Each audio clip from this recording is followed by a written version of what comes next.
السلام علیکم دوستوں، دس از محمد عثمان۔ آپ دیکھ رہے ہیں میرے یوٹیوب چینل حافظ عثمان۔ دوستوں، ایک بادشاہ وہ دریا کے کنارے سیر کرنے جا رہا تھا۔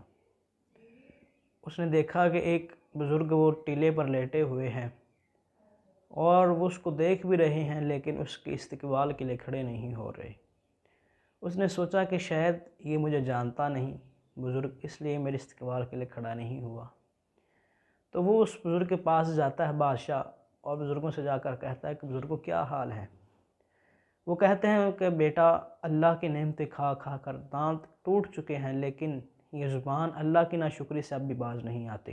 وہ بادشاہ کہنے لگا کہ اے بزرگوں، زندگی کیسی گزر رہی ہے؟ تو بزرگ فرماتے ہیں کہ بیٹے، کچھ تو تم جیسی گزر رہی ہے اور کچھ تم سے بہتر گزر رہی ہے۔ وہ بادشاہ کہنے لگا کہ بزرگوں، آپ مجھے جانتے ہیں؟ بزرگ فرمانے لگے، ہاں اے بیٹے، میں تمہیں جانتا ہوں، تم وقت کے بادشاہ ہو۔ تو بادشاہ کہنے لگا کہ بزرگوں، جب آپ مجھے جانتے ہیں تو پھر آپ کیسے کہہ سکتے ہیں کہ آپ مجھ جیسی زندگی گزار رہے ہیں؟ مجھ جیسی زندگی گزارنا اس کا تصور نہیں کیا جا سکتا، اور آپ کہہ رہے ہیں کہ آپ مجھ سے بہتر کی زندگی گزار رہے ہیں، یہ بات کیسی ہے؟ تو بزرگ فرمانے لگے، اے بادشاہ، جب تم رات کو بستر پر لیٹتے ہو، تم پھولوں کی سیج پر لیٹتے ہو اور میں گرم ریت پر لیٹتا ہوں۔ جب تم سو جاتے ہو اور میں بھی سو جاتا ہوں، تو اس وقت نہ تمہیں معلوم ہوتا ہے کہ تم پھولوں کی سیج پر لیٹے ہوئے ہو، اور نہ مجھے یہ معلوم ہوتا ہے کہ میں گرم ریت پر سویا ہوا ہوں۔ تو اس وقت میری اور تمہاری زندگی دونوں برابر ہوتی ہیں، ایک جیسی ہوتی ہیں۔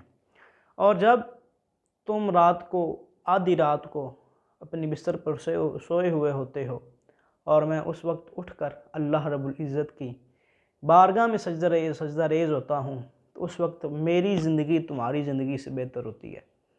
تو دوستو، بات کرنے کا مقصد یہ ہے کہ زندگی وہی زندگی ہے کہ جو مالک کے در پر گزرے، مالک کی چوکھٹ پر گزرے۔